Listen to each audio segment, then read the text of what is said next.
आज हम बात करने वाले हैं प्लैंक के क्वांटम सिद्धांत के बारे में। तो चलिए स्टार्ट करते हैं। देखिए, प्लैंक एक साइंटिस्ट थे। उन्होंने विद्युत चुंबकीय तरंगों के संबंध में एक कॉन्सेप्ट दिया। उसी कॉन्सेप्ट को कहते हैं प्लैंक का क्वांटम सिद्धांत। उन्होंने क्या कहा कि जो आपकी विद्युत चुंबकीय तरंगे होती है, इस प्रकार से विद्युत चुंबकीय तरंगे क्या होती है, जब आपका आवेश त्वरित होता है तो आपका रेडिएशन उत्पन्न होती है, विद्युत क्षेत्र उत्पन्न होता है, चुंबकीय क्षेत्र उत्पन्न होता है। इस संपूर्ण को क्या कहा जाता है, विद्युत चुंबकीय तरंग। तो उसके बारे में इन्होंने कॉन्सेप्ट दिया कि जो आपकी विद्युत चुंबकीय तरंगे जो कि 7 प्रकार की होती है, उनमें बेसिकली क्या होते हैं, ऊर्जा के इस प्रकार से छोटे छोटे पैकेट होते हैं। क्या होते हैं, इनमें ऊर्जा के छोटे छोटे पैकेट होते हैं जिनमें की ऊर्जा निहित होती है। बेसिकली मतलब विद्युत चुंबकीय तरंगों की जो ऊर्जा रहती है वो इन छोटे छोटे पैकेटों या छोटे छोटे ऊर्जा के बंडलों में निहित होती है। इन बंडलों को इन पैकेटों को क्या कहते हैं, फोटोन कहते हैं। बेसिकली क्या कहते हैं, फोटोन कहते हैं या क्वांटा कहते हैं।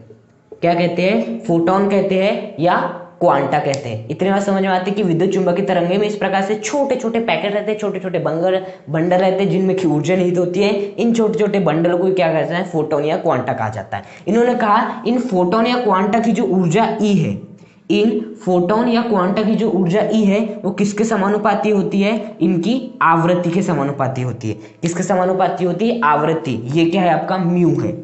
ये क्या है आपका, म्यू अर्थात आवृत्ति के क्या होती है, समानुपाती होती है। अर्थात विद्युत चुंबकीय तरंग की आवृत्ति जितनी अधिक होगी, उस विद्युत चुंबकीय तरंग में जो छोटे छोटे ऊर्जा के पैकेट होंगे उनमें ऊर्जा भी क्या होगी, ज्यादा होगी। जैसे कि मैं आपको एक एग्जांपल देता हूँ, सत्य भी है। जैसे कि जब हम बात कर रहे थे गामा किरणों के बारे में, तो जब की गामा किरणें थी उनकी आवृत्ति कितनी उच्च थी। अब यदि आवृत्ति उच्च होगी तो क्या उच्च होगी, ऊर्जा उच्च होगी। और हम देख रहे भी थे जो गामा किरणें हैं वो हमारे लिए हानिकारक भी होती है, क्योंकि इसकी आवृत्ति अधिक है, जिस कारण इसकी ऊर्जा अधिक है। और यदि ऊर्जा अधिक है तो हमारे लिए ज्यादा हानिकारक होगी। इसके विपरीत यदि मैं बात करूं आपकी रेडियो तरंगे की, तो रेडियो तरंगे की आवृत्ति क्या थी, बहुत कम थी। अब यदि आवृत्ति बहुत कम है तो ऊर्जा भी क्या होगी, बहुत कम, इसलिए हमारे लिए हानिकारक नहीं होती है। तो यहां से स्पष्ट होता है कि आपकी आवृत्ति जितनी अधिक होगी ऊर्जा उतनी अधिक होगी और उतनी खतरनाक होगी, और आवृत्ति जितनी कम होगी ऊर्जा भी उतनी कम होगी और वो हमारे लिए उतनी ही कम खतरनाक होने वाली। इतनी बात समझ में आती है। ओके, तो यही था आपका प्लैंक का क्वांटम सिद्धांत। अब जैसे यहाँ पे समानुपातिकता का चिन्ह हटेगा तो एक नियतांक आता है h और साथ में क्या आ जाता है, म्यू।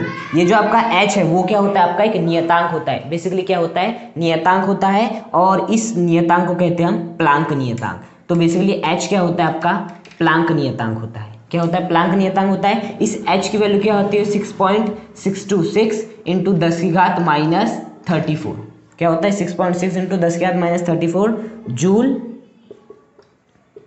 ओके, तो ये होता है इसका मान 6.626 इंटू 10 की घात माइनस 34। तो यही क्या आपका संपूर्ण प्लैंक का क्वांटम सिद्धांत है। अर्थात इन्होंने ये कहा कि जो विद्युत चुंबकीय तरंगे होती है उनमें छोटे छोटे ऊर्जा के पैकेट होते हैं, छोटे छोटे बंडल होते हैं, इनमें ऊर्जा निहित होती है। और इन्हीं बंडलों के पैकेट को क्या कहते हैं, फोटोन या क्वांटा कहते हैं। और इन फोटोन या क्वांटा की जो ऊर्जा है वो आवृत्ति के समानुपाती होता है। समानुपातिकता का जैसे निशान आता है कॉन्स्टेंट आता है, जिसे हम प्लैंक नियतांक कहते हैं। और आप प्रैक्टिकल से भी समझ सकते हैं कि गामा किरणों की जो आवृत्ति होती है बहुत अधिक होती है, जिसका ऊर्जा भी उसकी बहुत अधिक होती है, जिसका हमारे लिए उतनी हानिकारक होती है। जबकि रेडियो तरंग की आवृत्ति बहुत ही कम होती है, जिसके कारण ऊर्जा भी क्या होगी, बहुत कम। यदि ऊर्जा कम होगी तो हमें हानि कम पहुंचाएगी। यहाँ से भी आप समझ सकते हैं। यदि आपको वीडियो पसंद आया तो वीडियो को लाइक करें, चैनल को सब्सक्राइब करें और कमेंट करके मुझे बताइए कि आपको वीडियो कैसा लगा।